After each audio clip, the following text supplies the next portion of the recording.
So the problem is simple. How do you deal with disrespect without lowering yourself, without begging, without losing control? Today, we'll explore the darkest way to handle disrespect, a way that ensures those who dare to undermine you will regret ever trying. The first and darkest rule in handling disrespect is to master your emotions. The instant you let anger rise to your face or pour from your lips, you hand over your power. Disrespect is not only an insult to your pride, it is a test. It is the world or another person probing you to see how easily you can be shaken. The moment you react in fire, they know where to strike. They see that beneath your skin lies a fuse waiting to be lit. To react emotionally is to reveal your weakness. To react strategically is to reveal your superiority. The ordinary man takes disrespect as a personal wound and races to patch it with noise. He shouts, defends himself, demands acknowledgement, and in doing so, lowers himself to the level of his offender. He believes that by raising his voice, he raises his worth. The truth is the opposite. Anger does not project power, it projects insecurity. Rage does not build fear, it builds contempt. You cannot control another if you cannot first control yourself. Disrespect is a trap. It is bait. It is set to pull you out of your center and force you into a battlefield chosen by another. If you allow them to drag you there, you are already defeated. Think of the man who insults you in front of others. His real intention is not to hurt you. It is to provoke you into exposing your lack of control. If you explode, the crowd does not see your strength. They see a man who has been mastered by his emotions.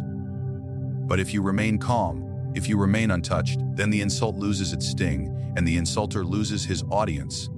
There is a reason silence has been feared more than screams. Silence unsettles the mind, makes the offender question himself, and casts a shadow over the entire exchange. When a man disrespects you and you respond with nothing but calm stillness, he begins to wonder if his attack has even reached you. This uncertainty gnaws at him. He expected a war. Instead, he receives indifference. He expected fire. Instead, he meets ice. And ice, though slower than fire, always outlasts it. A strategic man understands that every reaction must serve a purpose. To react with anger serves your opponent, not you.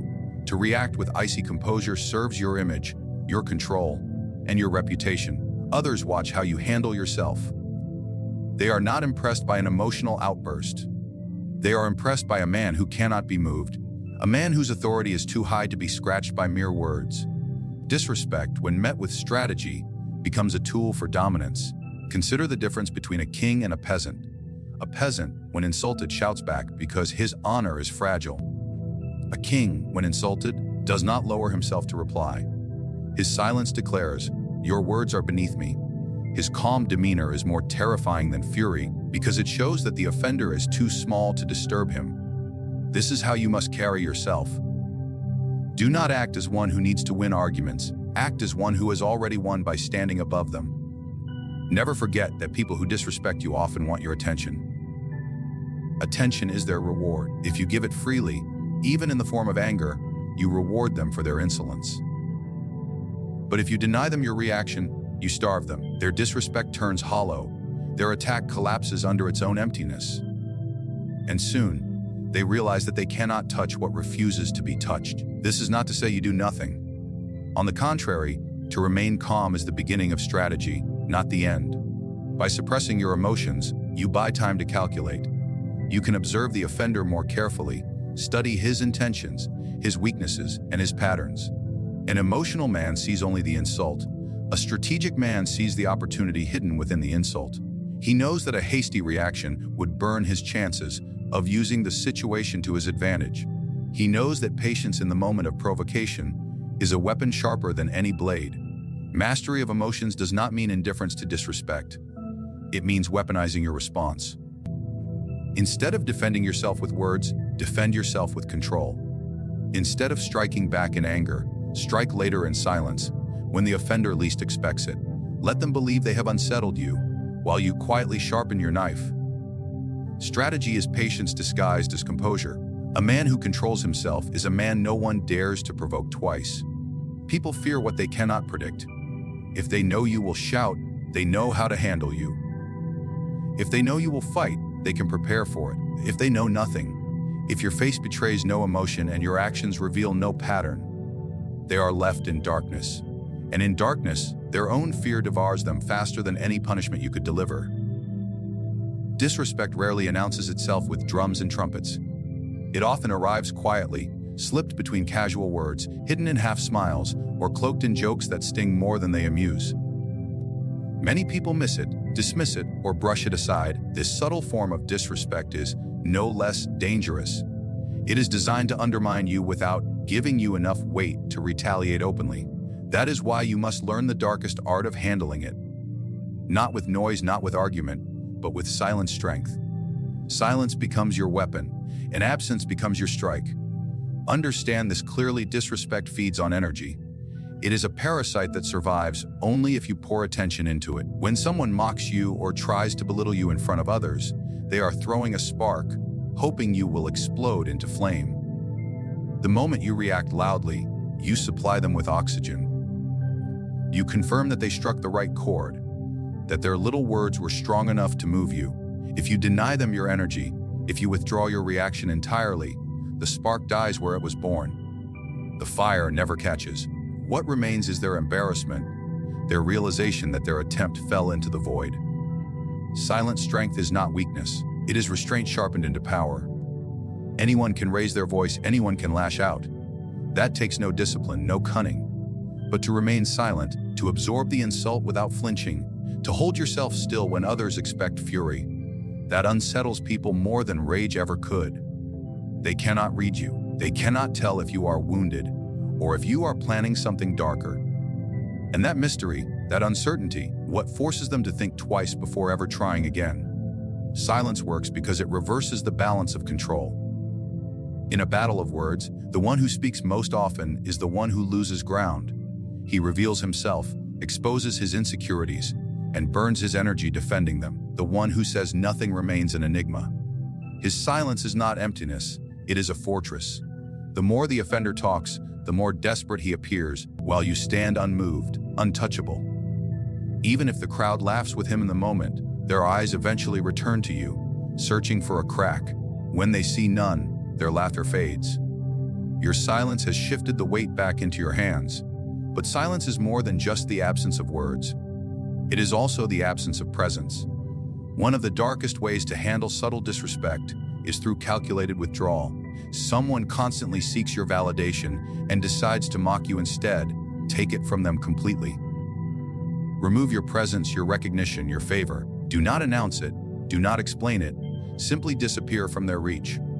People often do not realize the value of your attention until it is gone. When you step back into the shadows, when you leave them choking on the emptiness you once filled, they begin to feel the true cost of their disrespect. Silent strength forces others into confrontation with themselves. A man who mocks you expects a duel. He expects a fight, an exchange that gives him importance. If he is met with nothing, no rebuttal, no defense, not even a flicker of acknowledgement, he is left alone with his words. His insult becomes an echo chamber, bouncing back onto him, amplifying his insecurity. He begins to wonder if he has made a fool of himself, if his words have betrayed more about him than about you. This doubt eats at him, making him question whether his attempt was even noticed.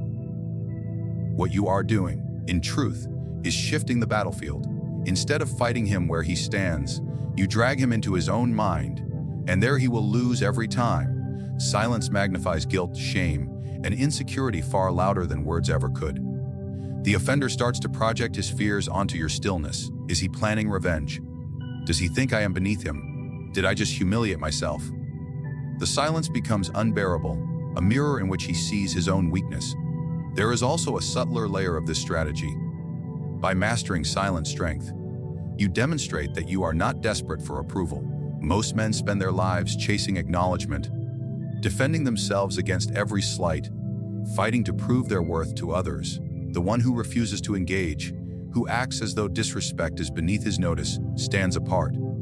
He radiates a quiet dominance, an aura that says, I cannot be touched. People respect what they cannot reach, and they fear what they cannot predict. Disrespect will always exist. It cannot be erased from human interaction. But the way you respond determines whether it grows or whether it withers. Silent strength crushes it at the root. It gives nothing to feed on, nothing to expand from. And though it may appear passive, it is one of the most active forms of dominance you can display. For silence, when wielded correctly, is not emptiness but weight. It is not surrender, but suffocation. It forces the offender to wrestle not with you, but with the void you leave behind, a void that will haunt him longer than any argument. Every insult, every attempt to undermine you, is not just an attack. It is a confession. When someone disrespects you, they are not simply exposing their feelings about you, they are exposing themselves. Their insecurities, their envy, their fear, all leak through the cracks of their words and actions. What seems like an assault is, in truth, a revelation. And if you are disciplined enough not to react emotionally, you can transform that revelation into a weapon. Instead of defending yourself against disrespect, you make their own disrespect collapse back onto them. This requires a shift in perception. Most people treat disrespect as something they must counter or erase, but the darker path is to let it reveal its true source. When a man mocks you for being quiet, what is he confessing? That your silence unsettles him, that he cannot endure a presence that does not validate his noise. When someone belittles your achievements, what are they showing? That they are unable to match them, that your success highlights their inadequacy. Every time they throw a stone, they are handing you proof of where they are weak. Your task is not to throw the stone back, but to make sure the world sees who it came from. The subtle smirk, the calm glance, or the controlled question, these become your weapons. You do not have to shout or defend yourself. A simple, cold smirk tells everyone watching that you are not shaken. It flips the insult into comedy, but not at your expense, at theirs. Or perhaps you choose the scalpel of words instead of the hammer. When someone hurls a petty insult, you respond with a measured remark, calm and sharp, such as, "That was all you had." In that moment, you are no longer the target. You are the mirror reflecting their inadequacy. The more they attack, the smaller they appear. There is great psychological power in forcing others to see themselves through the lens of their disrespect. People expect resistance. They expect anger, defense, argument. When none of these arrive, they are disarmed. And when, instead, their disrespect is turned back at them, they become trapped in their own performance. Others begin to notice not your reaction, but their desperation. The crowd sees them sweat, stumble, repeat themselves, while you remain unshaken. What began as their attempt to humiliate you slowly becomes their own unraveling. This transformation requires patience. If you rush to react, you destroy the effect. But if you hold still and let them keep speaking, they dig their own grave. Each word they add reveals more weakness, more insecurity, more desperation. Eventually, they cannot hide the truth. Their disrespect is not born of strength but of envy. And when the crowd realizes this, their attack collapses. They appear not as bold challengers, but as insecure imitators, clawing at someone they cannot reach. One of the most devastating tactics is to highlight their weakness with subtle gestures rather than open responses. A raised eyebrow, a slow nod, or even a quiet laugh that carries no joy. All of these communicate one truth: their words are too small to wound you. In that instant, their disrespect transforms from a weapon into a confession, something that exposes them rather than damages you. The silence you maintain forces them to wrestle with that exposure, while others begin to perceive them as insecure, unstable, or desperate for validation. The true strength of this approach lies in how it shifts perception. The one who disrespects you wants the audience to see you as weak. But if you remain unbothered and calm while they unravel, the audience begins to see the opposite. You look stronger for your composure. They look weaker for their desperation. What they intended to use against you becomes the very thing that destroys them. You do not need to convince anyone of your worth. Their own actions convince everyone of their weakness. Over time, this strategy builds a reputation around you. People will come to understand that disrespecting you is dangerous not because you retaliate with fury, but because you transform their attacks into their own downfall. They will hesitate before targeting you, not out of fear of your words, but out of fear of exposing themselves again. This is far more powerful than any angry outburst because it instills in others the understanding that you do not need to fight for respect. You make others bury themselves when they try to take it from you. When mastered, this method elevates you above the petty games of insult and retaliation. You become untouchable, not because you avoid disrespect, but because you know how to transform it. Every insult becomes an opportunity, every mockery a mirror, every attempt to diminish you a stage upon which they display their own fragility. You rise not by defending your pride, but by letting theirs crumble under the weight of their own actions. The darkest form of control does not reveal itself in noise or spectacle. It is not the slap delivered in the open, nor the shouted warning that fills a room. True punishment, the kind that breeds fear and secures respect, is almost invisible. It arrives quietly, delayed, and without any clear sign of your hand behind it. To punish indirectly is to strike in such a way that your enemy feels the consequence, but cannot trace it back to you with certainty. This uncertainty is more suffocating than open confrontation because it makes every step they take feel dangerous. When someone disrespects you, the temptation is to retaliate immediately.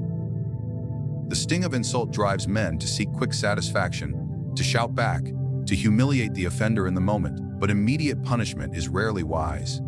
It shows your hand, exposes your intentions, and reduces the weight of your power to a mere exchange of blows. The wiser path is to step back, to let the offender believe they have gotten away with their insult, and then to remove something quietly. Access, opportunity, favor, presence. Nothing enrages the arrogant more than discovering they have been cut off without a word. This form of punishment works because it is psychological before it is practical. An enemy who is struck instantly knows why he is in pain. He accepts it as the cost of his disrespect and moves on. But an enemy who begins to lose things without warning, who starts to feel doors closing, favors vanishing, and your presence withdrawing, is left in confusion. He cannot pinpoint where he erred or when the blow was dealt. All he knows is that something has shifted against him. That confusion breeds paranoia, and paranoia is the truest form of punishment, for it never ends. To punish indirectly is also to preserve your image. If you strike openly, you risk looking petty, reactive, or vengeful. But if your punishment is hidden, you remain untarnished. You still appear composed, even merciful, while the offender suffers in silence. Others see you as calm, above petty quarrels, and yet they also notice what happens to those who cross you. They will not speak it aloud, but the message will spread. Disrespect carries consequences, even if no one can see how those consequences are delivered. Fear grows not from what is known, but from what is suspected. The same principle applies to reward. Just as punishment should be subtle and indirect, reward should be quiet, reserved for those who demonstrate respect without demanding recognition. To shower someone with open praise or gifts cheapens both you and them. It makes respect appear as a transaction, a bargain struck between two men, but to quietly open doors for the loyal, to give them small privileges they cannot explain, to elevate them without boasting about it. That builds a loyalty that runs deeper than words. They come to understand that your favor is not loud, but it is powerful, and it cannot be forced. The balance of punishment and reward must remain hidden under a veil of discretion. If people see you as someone who punishes openly, they will test the limits of your wrath. If they see you rewarding loudly, they will seek to manipulate you for gain. But if they learn through whispers, through subtle examples, through patterns too quiet to announce themselves, they will adjust their behavior without being told. They will tread carefully, unsure of when the shadow of consequence might fall or when the quiet gift of favor might appear. Indirect punishment also ensures that your enemies remain uncertain about the depth of your power. A man who is openly punished knows the limits of your reach. A man who is indirectly punished suspects that your influence extends further than he imagined. He will begin to see your hand in every setback, whether you caused it or not. His paranoia will serve you better than any action you could take. By punishing indirectly, you make him his own jailer. He polices himself second, guesses his steps, and teaches others around him never to risk your displeasure. To reward discretion works in the same way. Those who quietly serve you, who show loyalty without boasting, find themselves prospering in ways they cannot fully explain. They attribute their rise to you, even when you have done little more than open a door at the right time. Their gratitude binds them, their silence shields you, and their loyalty becomes an extension of your own strength. Meanwhile, those who demand recognition, who chase your attention, receive nothing. In time, the difference becomes clear. Those who respect in silence are lifted. Those who disrespect in silence are erased. The darkest way to handle disrespect is not to shout, not to fight, not to lower yourself to petty duels of pride. It is to let silence punish, to let absence suffocate, to let confusion gnaw at those who wrong you. And it is to let quiet rewards nourish those who stand beside you. This balance ensures that respect is not begged for, not spoken into existence, but enforced as an unspoken law. Those who cross you will never know when or how the blade will fall, only that it always does. Those who honor you will never need to ask for recognition, only that they always rise higher than the rest. Disrespect is not defeated by shouting matches, desperate defenses, or quick retaliation. It is defeated by control, by patience, and by the silent enforcement of power. To confront emotionally is to reveal weakness. To confront strategically is to establish dominance. To crush subtlety with silence is to suffocate disrespect before it grows. To turn insults into mirrors is to expose the insecurities of those who dared to mock you. And to punish indirectly, while rewarding discretion, is to build an unshakable reputation, one where fear and respect surround you without a single word needing to be spoken. The darkest way to handle disrespect is not about demanding acknowledgement. It is about making others realize, on their own, that to cross you is to wound themselves. Respect is never asked for. It is created, enforced, and sustained through presence, silence, and the shadows of unseen consequences. When mastered, this approach ensures that disrespect not only fails to touch you, but becomes the very tool that strengthens your authority.